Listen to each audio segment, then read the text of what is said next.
Good morning. কেমন আছো সবাই? আশা করছি সবাই খুব ভালো আছো। আমিও বেশ ভালো আছি। ভিডিওটা কিছুদিন আগেকার, আসলে একটু ব্যস্ত ছিলাম তাই পোস্ট করা হয়নি। তো সকাল সকাল ঘুম থেকে উঠে পড়েছি আর কাজেও লেগে পড়েছি। আজকে সকালে যেহেতু টিউশনি পড়ানো ছিল না, তাই মা বলল যে সকালের রান্নাটা আজকে তুই কর, আমি এদিকে স্নান করে পুজো দিই। তো আমি বললাম ঠিক আছে, তাহলে রান্না করাই যেতে পারে। আর আজ ছিল কালী পুজো, দাদাবাড়ি কালী পুজো ছিল। তো আমি রান্নাবান্না করে স্নান সেরে একবারে দাদাবাড়ি চলে এসেছি। আর এদিকে ভোগ রান্না চলছিল, বাকিরা সবাই যে যার কাজ করছিল আর আমিও আমার কাজ করছিলাম। আমার ভাগ্যে পড়েছিল এই যে চন্দন বাটা কমপ্লিট। তো বাইরে এসে দেখি সবাই এখানে বসে আছে। সবাইকে হাই করতে বললাম, ওই যে আমার ভাস্তি হাই করলো। এদিকে আমি আমার পুচকি ভাস্তিটাকে হাই করতে বলছিলাম, ও না বুঝতে পারছিল না কী করে হাই করবে। তারপরে আমি ওই যে ছর্দি যে পেছনে হাই করলো তাকে বললাম যে তুই একটু করে দেখা। তারপরে ও ওরটা দেখে ও হাই করলো। তারপরে দেখতে দেখতে মা চলে এসেছে। তারপর মাকে বরণ করে দাদারা সবাই মিলে ধরে মাকে মায়ের আসনে বসালো। আর এদিকে আমরা সবাই বসে পড়েছিলাম আবার পুজোর জোগাড় যন্ত্র করতে। তো ঠাকুরমশাই এসে পড়েছিল, ততক্ষণ ঠাকুরমশাই আমাদেরকে বলে দিচ্ছিল যে কি কি করতে হবে। আর এদিকে বাইরে এসে দেখি যে আমার ভাস্তা-ভাস্তিরা সব বাজি ফাটাচ্ছে।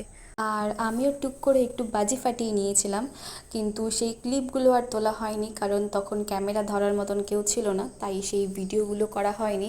তারপরে এদিকে ফটোশ্যুট চলছিল। তারপরে ভাবলাম অনেকক্ষণ তো হলো নিজেকে দেখানো হয়নি, তাই একটু নিজেকেও দেখিয়ে নিলাম। তারপরে চলে গিয়েছিলাম ঠাকুর ঘরে। ঠাকুর ঘরে গিয়ে দেখি যে ঠাকুরমশাই পুজোতে বসে পড়েছেন, পুজো শুরু হয়ে গিয়েছে।